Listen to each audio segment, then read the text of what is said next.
வணக்கம் நண்பர்களே, நீங்கள் பார்த்துக்கிட்டு நம்ம விஎஸ்கே. நான் உங்கள் மிஸ்டர் ஃபேஸ். இந்நேரத்துக்கு எல்லாரும் கேள்விப்பட்டிருப்பீங்க, நம்ம கட்டத்துறைக்கு கட்டம் சரியாத மாதிரி நம்ம தலைவன் மறுபடி காப்பிரைட் இஷ்யூ அடிச்சிட்டான் குட் பேட் அக்லி படத்துக்கு. குட் பேட் அக்லி படத்துக்கு இளையராஜா 5 கோடி கேட்டு நோட்டீஸ் அனுப்பியிருக்கார். அதுவும் காப்பிரைட் கிளைம் பண்ண சொல்லி. காப்பிரைட் மட்டும் கிளைம் பண்ண சொல்ல, காப்பிரைட்டோடு சேர்த்து மன்னிப்பும் கேட்கணும். அது மட்டும் இல்லாமல் எனக்கு இந்த பாட்டை ரீமிக்ஸ் பண்ணதில் எனக்கு கொஞ்சம் கூட உடன்பாடு இல்லைங்கிறத ஓப்பனாகவே ரியாக்ட் பண்ணியிருக்காரு. அதாவது இளையராஜா தரப்பில் என்ன சொல்ல வர்றாருன்னா, இந்த பாடலுக்கான எந்த ஒரு என்ஓசியும் என்கிட்ட வாங்கவே இல்லை. என்ஓசி மீன்ஸ் பெர்மிஷன் வாங்கவே இல்லை. ஸோ பெர்மிஷன் வாங்காத ஒரு பாட்டுக்கு நீங்கள் எப்படி ரீமிக்ஸ் பண்ணலாம். அண்ட் மோர் ஓவர் பார்த்தீங்கன்னா, இளையராஜாவுக்கு இந்த ரீமிக்ஸ் பண்ணுறதுலாம் அந்தளவுக்கு உடன்பாடும் இல்லை, விருப்பமும் இல்லை. அவரை பாட்டு யூஸ் பண்ணால் ப்ராப்பராக அப்படியே யூஸ் பண்ணணும். மற்றபடி அதில் எந்த ஒரு ஆல்டரேஷனோ எந்த ஒரு மாற்றத்தையும் கொண்டு வரவே கூடாதுங்கிறதான் இளையராஜா தரப்புலன்னு சொல்லப்படுறது. ஏன்னா அது மட்டும் இல்லை, ப்ரொடக்ஷன் சைட்டு பொறுத்த வரைக்கும் பார்த்தீங்கன்னா, அவங்க தரப்பில் என்ன சொல்கிறாங்கன்னா, இதுக்கு நாங்கள் ஆல்ரெடி என்ஓசி வாங்கிட்டோம், இந்த மியூசிக்கை ஓன் பண்ணியிருக்கிறதுங்கிறது ஓடியோ லேபிள், அதாவது எக்கோங்கிற ஒரு கம்பெனி. ஸோ அவங்கக்கிட்ட நான் ரைட்ஸ் வாங்கிட்டோம். ஸோ நாங்கள் யார்கிட்டையும் ரைட்ஸ் வாங்கணும் அவசியம் இல்லைங்கிறது தான் அவங்களோட தரப்புலன்னு சொல்லப்படுற ஒரு விஷயம். பட் இது இன்றைக்கி நேற்று நடக்கிற பஞ்சாயத்து இல்லை, பாலங்காலமாக நடக்கிற பஞ்சாயத்து. பட் இதுக்கு நடுவில் என்ன ஒரு பிரச்சனைன்னு பார்த்தீங்கன்னா, இந்த எக்கோக்கும் இளையராஜாக்கும் சின்ன கருத்து வேறுபாடு நடந்து அது ஒரு கேஸுங்க ஆல்ரெடி கோர்ட்டில் ஓடிக்கிட்டு இருக்கு. சரி, கோர்ட்டில் உன கேஸ் என்னடா நடக்குதுன்னு பார்த்தா அங்கே தான் வச்சாங்க ஒரு ட்விஸ்ட்டு. ஈவன் இப்போ வரைக்கும் இந்த கேஸுங்கிறது என்ன தான் கோர்ட்டில் ஓடிக்கிட்டாலும், பட் கோர்ட்டில் கொடுத்த ஆர்டர் என்ன பார்த்தீங்கன்னா, இந்த எக்கோங்கிற அந்த ஓடியோ லேபிள் பார்த்தீங்கன்னா, அவங்க இந்த சாங்ஸை இன்னும் ஸ்டில் அவங்க அந்த காப்பிரைட் வச்சுருக்காங்க. அவங்கக்கிட்ட உரிமம் பெற்று நம்ம இந்த சாங்ஸை யூஸ் பண்ணிக்கவும் முடியும் ஒன்ஸ் அவங்க பெர்மிஷன் கொடுத்துட்டா. அதே மாதிரி இளையராஜா சைடுக்கு என்ன சொல்ல பார்த்தீங்கன்னா, இளையராஜா கிட்டே அவர்கிட்டயே பெர்மிஷன் வாங்கிக்கணும் அப்படின்னு சொல்ல வராங்க. அதாவது இங்கே ஒரு குத்து அங்கே ஒரு குத்து அப்படின்னு மாதிரி தான் இந்த ஜட்ஜ்மெண்ட்டுங்கிறது அமைஞ்சிருக்கு. ஸ்டில் கோர்ட்டில் கேஸ் ஓடிக்கிட்டு தான் இருக்குது. பட் 2 பேருக்குமே சரிசமமான உரிமையும் இருக்குது. ஸோ கண்டிப்பாக ப்ரொடக்ஷன் சைட்டு பார்த்திங்கன்னா, அவங்க எக்கோ கூட தான் டீல் பண்ண நிறைய விருப்பப்படுறாங்க. இதுக்கு முன்னுக்கு எத்தனையோ காப்பிரைட் இஷ்யூ எல்லாமே பார்த்திங்கன்னா எக்கோ கிட்ட பெர்மிஷன் வாங்கி பண்ணிட்டாலும், பட் இளையராஜா கிட்ட பெர்மிஷன் வாங்கலைங்கிறது தான் இங்கே மிகப்பெரிய பிரச்சனையாக பார்க்கப்படுது. ஏன் இளையராஜா சைட்லேருந்து அதை தான் சொல்ல வர்றாரு. சரிடா, இது எதுக்கு இளையராஜா காப்பிரைட் பண்ணணும்? எதுக்கு எல்லா படத்துக்கும் காப்பிரைட் அடிச்சுக்கிட்டு இருக்காரு?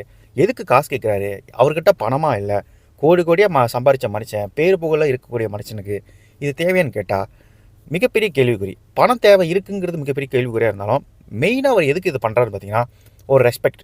இவ்வளோ பெரிய இசையானி அப்படிங்கிற ஒரு பேர் எடுத்த ஒரு மனுஷன் பார்த்திங்கன்னா, அவரோட பெர்மிஷனோடு பண்ணுறதுங்கிறது இஸ் ரெஸ்பெக்டபிள். ஸோ அதை கொடுக்கலங்கிறது தான் அவரோட மிகப்பெரிய ஆதங்கம். கிட்டத்தட்ட அவர் எல்லா ஆடியோலையும் சரி வீடியோலையும் சரி அவர் இதை தான் பதிவு பண்ணவே விரும்புகிறாரு.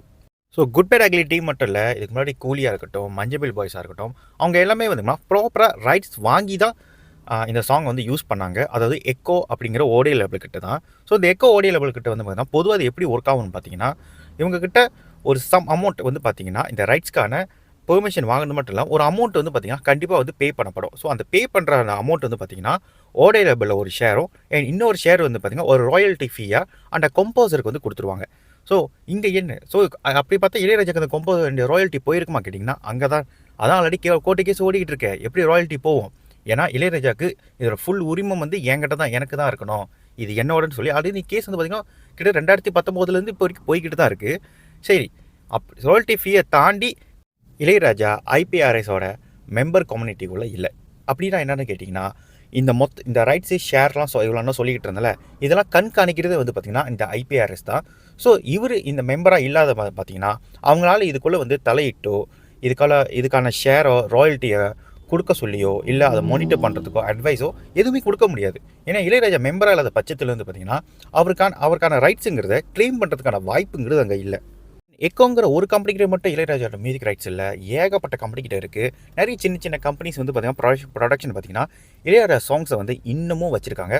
ஸோ அவங்கக்கிட்டலாம் பார்த்திங்கன்னா இன்னுமே கோர்ட் கேஸ் ஓடிக்கிட்டு தான் இருக்குது. எல்லாருக்கிட்டையுமே ஃபைட் பண்ணிக்கிட்டு தான் இருக்காரு. பட் இது ஒரு முடிவுங்கிறது இன்னும் முடிவில்லாத பாதை மாதிரி நீண்டுக்கிட்டே போகுது. ஸோ என்றைக்காவது ஒரு நாள் ஒரு முடிவு வரும்னு நினைக்கிறேன். ப்ரொடக்ஷன் டீம் பார்த்தீங்கன்னா கண்டிப்பாக ஏதோ ஒரு பக்கத்தை தான் அப்ரோச் பண்ண வருவாங்க. அதாவது இளையராஜா கிட்டே போய்ட்டு என்ஓசி வாங்கி அங்கேயே ஒரு அமௌண்ட்டை கொடுத்துட்டு, அதுக்கப்புறம் ஓடியோ லேபிளுக்கு போய் அங்கேயே ஒரு அமௌண்ட்டை கொடுத்து அவங்கக்கிட்டே ரைட்ஸ் வாங்குறதுங்கிறது கண்டிப்பாக 2 பக்கம் போய் 2 பக்கம் அமௌண்ட்டை கொடுக்க அவங்க விருப்பப்படப்பட்டாங்க. அண்ட் கூடுதல் செலவும் கூட. அண்ட் கண்டிப்பாக ஏதோ ஒரு பக்கம் ப்ராப்பராக ரைட்ஸ் வாங்கணுங்கன்னா யோசிப்பாங்க. ஸோ எல்லாருமே ப்ரிஃபர் பண்ணுறது பார்த்திங்கன்னா மோஸ்ட் ஆஃப் த ப்ரொடக்ஷன் வந்து பார்த்திங்கன்னா கண்டிப்பாக ஓடியோ லேபிள் கிட்ட தான் போவாங்க. ஸோ அந்த வகையில் இவங்களும் ஓடியோ லேபிள் கிட்ட போயிட்டு ப்ராப்பராக ரைட்ஸ் வாங்கிட்டாங்க. பட் இங்கே குறை என்னன்னு பார்த்தீங்கன்னா இளையராஜா கிட்ட வாங்கலைங்கிறது அவர் பக்கத்தில் அவரோட தரப்பில் இருந்து அவருக்கான நோட்டீஸ் அவர் அனுப்பியிருக்காரு. மக்கள் மத்தியில் பார்த்தீங்கன்னா இது ஒரு நல்ல அபிப்பிராயமாக பார்க்க முடியல. ஒரு நெகட்டிவ் ஒப்பீனியன் தான் இதை சுற்றி வந்துக்கிட்டே இருக்குது. அண்ட் மோர் ஓவர் இளையராஜா என்ன தான் எவ்ரி டைம் நோட்டீஸ் அனுப்பி அவர் வந்து இந்த கிளைம்லாம் கேட்டுக்கிட்டே இருந்தாலும் ஸோ மக்கள் வந்து என்ன நினைக்கிறாங்கன்னா எதுக்கு இவர் கிளைம் பண்ணணும், இதெல்லாம் அவசியமே இல்லையே, ஏன் யூஸ் பண்ணிட்டு தான் போட்டோமே அப்படின்னு நினைக்கிறாங்க. நிறைய யூடியூபர் கூட பார்த்தீங்கன்னா இது சுற்றி பார்த்தீங்கன்னா நிறைய கிரிட்டிசம், நிறைய பேர் வந்து பார்த்தீங்கன்னா இதுக்கு வந்து ஒரு நெகட்டிவ் ஒப்பீனியன் தான் கொடுத்துக்கிட்டு இருக்காங்க. அண்ட் மோர் ஓவர் இது சரியாக தப்பான்னு கேட்டிங்கன்னா கண்டிப்பாக அது இளையராஜாவோட முடிவை பொறுத்தது. ஸோ என்ன கேட்டிங்கன்னா சரின்னு சொல்ல முடியாது, தப்புன்னு சொல்ல முடியாது. பட் இது சரியான ஒரு வரமுறையோடு இல்லாமல் நடக்குதோ அப்படிங்கிற ஃபீல் தான் கொடுக்குது. ஏன்னா என்ஓசி ஓடியோ லேபிள்கிட்டே இருக்குது, இளையராஜா கிட்டே இருக்குது. இது யாராவது ஒருத்தர்கிட்ட இருக்கணும். இல்லை இது வச்சுக்கோங்களேன், இது யாராவது ஒருத்தர்கிட்ட இல்லை, இது ரொம்ப காம்ப்ளெக்ஸாக இருக்குது, இப்போ கோர்ட்டில் கேஸ் நடந்துக்கிட்டு இருக்குன்னா ஒன்று இது யாருமே யூஸ் பண்ண முடியாத மாதிரி பண்ணியிருக்கணும். இல்லை யூஸ் பண்ணவே முடிஞ்சாலும் கூட ஃப்யூச்சரில் இதோட ஜட்ஜ்மெண்ட் வந்தால் கண்டிப்பாக எல்லாருக்குமே காப்பிரைட் அடிக்கப்படும், கண்டிப்பாக அவங்க ரிமூவ் பண்ணி தான் ஆகணும் அப்படிங்கிற கட்டாயம் ஏற்படணும். பட் அதுக்கான வாய்ப்பு இல்லை, ஏன்னா இது யூடியூப் வீடியோ கிடையாது ஃப்யூச்சரில் காப்பிரைட் அடிக்கலான்னு. ஸோ கண்டிப்பாக அவங்க யூஸ் பண்ண முடியாத மாதிரி ஒன்று பண்ணியிருக்கணும். இல்லை ப்ராப்பராக யூஸ் பண்ணுறதுக்கு ஏதோ ஒரு பக்கம் என்ஓசிக்கு வந்து பெர்மிஷன் கண்டிப்பாக கொடுத்துருக்கணும். ஸோ இது அந்த பக்கமும் இந்த பக்கமும் இல்லாத வாசி பார்த்தீங்கன்னா இது நிறைய காம்ப்ளெக்ஸான சிச்சுவேஷனை உருவாக்குது. இதனால் பார்த்தீங்கன்னா இளையராஜாவுக்கு கெட்ட பேர் தான். என் ப்ரொடக்ஷன் சைட் பார்த்தீங்கன்னா அவங்களுக்கு இதனால் எந்த லாப நஷ்டமும் கிடையாது. ஸோ யாருக்குமே அவங்க ரியாக்ட் பண்ண போகிறதும் கிடையாது, இளையராஜாவுக்கு வந்து ராயல்ட்டி கொடுக்க போகிறதும் கிடையாது. அண்ட் சேம் டைம் வந்து பார்த்தீங்கன்னா அவங்களுக்கான பணங்கிறது அங்கே வந்துக்கிட்டு தான் இருக்குது. என்னதான் இந்த இஷ்யூவை சுற்றி இவ்வளோ நெகட்டிவிட்டி இவ்வளோ கிரிட்டிசம் வந்து ஓடிக்கிட்டு இருந்தாலும் கூட பட் இதுக்கு ஆப்போசிட் ரியாக்ஷன் ஒன்று இருக்க தான் செய்யுது. ஸோ அந்த வகையில் சிஎஸ் அமுதன் பார்த்தீங்கன்னா இதுக்கு வந்து வேறு மாதிரி ரியாக்ஷன் கொடுக்குறாரு. அவரோட ரத்தம் படத்தில் வந்து பார்த்தீங்கன்னா இளையராஜா சாங்ஸை யூஸ் பண்ணியிருப்பாரு. ஸோ அதை யூஸ் பண்ணுறதுக்கு இளையராஜா கிட்டே போய் அவர் பெர்மிஷன் கேட்டதாகவும் ஏன்னா அதுக்கு வந்து ஒரு துளி பைசா அவர் வாங்கலைங்கிறத அவர் வந்து இங்கே ரிப்போர்ட் பண்ணியிருக்காரு. இது ஏன் வந்து அவர் சொல்ல வராருன்னு பார்த்தீங்கன்னா அவர் வந்து கேட்கும்போது பார்த்தீங்கன்னா அவர் ஜஸ்ட் வந்து அவர் ஏன் இதை வந்து இந்த மாதிரி என்ஓசி கேட்குறாரு, எதுக்கு இந்த மாதிரி கேட்க சொல்கிறாருன்னா ஒரு மரியாதை, ஒரு ரெஸ்பெக்டபிள், அதுக்காக மட்டும் தான் கேட்க சொல்கிறாரு. அதாவது தன்னோட பாட்டை ஒருத்தன் யூஸ் பண்ணுறான், பட் அதுக்கான ப்ராப்பரான பெர்மிஷன் வாங்கும்போது தன்னை வந்து அவன் வந்து ஞாபகம் வச்சுருக்கான், தன்னை வந்து எவ்வளோ எந்த அளவுக்கு மதிக்கிறான், தன்னோட பாட்டுக்கு அவன் எந்த அளவுக்கு வந்து ரெஸ்பெக்டபுளாக இருக்கான் அப்படிங்கிறத வந்து தான் மேலேயே தான் பாட்டு மேலேயே கொண்ட காதல் வந்து அதை வந்து வெளிப்படுத்துகிற வகையில் ஒரு மரியாதை பண்ணுற வகையில் வந்து அமையணுங்கிறது தான் வந்து இளையராஜாவோட நோக்கங்கிறத சிவசமுத்திரன் வந்து இந்த இடத்துல சொல்ல வர போல.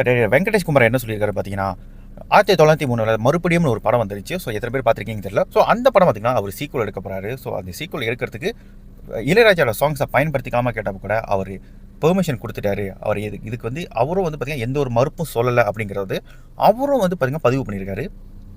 ஒரு வேளை குட் பை அக்லி டீமும் இதே மாதிரி போயிட்டு பெர்மிஷன் வாங்கிக்கிறதா மேபி இளையராஜா வந்து கொடுத்துருக்கலாம், இல்லை கொடுக்காமே போயிருக்கலாம். பட் என்னவா வேணால் இருந்திருக்கலாம். பட் அவர் அக்னாலஜ்மெண்ட் பண்ணணுங்கிறது தான் இந்த இடத்துல அவர் பதிவு பண்ண வராரு. So maybe good bye ugly team மன்னிப்பு கேட்பாங்களா இல்லையாங்கிறது அது பெரிய டவுட்டான விஷயம் தான். இல்லை இதை வேறு மாதிரி வகையில் கூட ஷார்ட் அவுட் பண்ணலாம். மேபி அவர் கேட்ட காசை கொடுத்துருக்கலாம், இல்லை அதுக்கான நெகோஷியபிள் கூட நடக்கலாம். ஸோ இந்த இஷ்யூ எங்கே போய் முடிய போகுது, எப்படி போய் முடிய போகுதுன்னு தெரில. பட் இளையராஜா செஞ்சது தப்பாக சரியாங்கிறத முடிஞ்சால் கீழே கமெண்ட் பாக்ஸை சொல்லுங்கள். அண்ட் இந்த கான்ட்ரவர்சி பற்றி நீங்கள் என்ன நினைக்கிறீங்க? இது வந்து இளையராஜா இந்த மாதிரி பண்ணணுமா பண்ணக்கூடாதா, இல்லை மூவி டீம் செஞ்சது சரியா தப்பாங்கிறத உங்கள் ஒப்பீனியன் என்னங்கிறத கீழே கமெண்ட் பண்ணுங்கள். என்னோட சேர்த்து 4 பேர் தெரிஞ்சுக்கோங்க. அப்புறம் என்ன, நான் வேற ஒரு வீடியோ சந்திக்கிறேன். வரட்டா?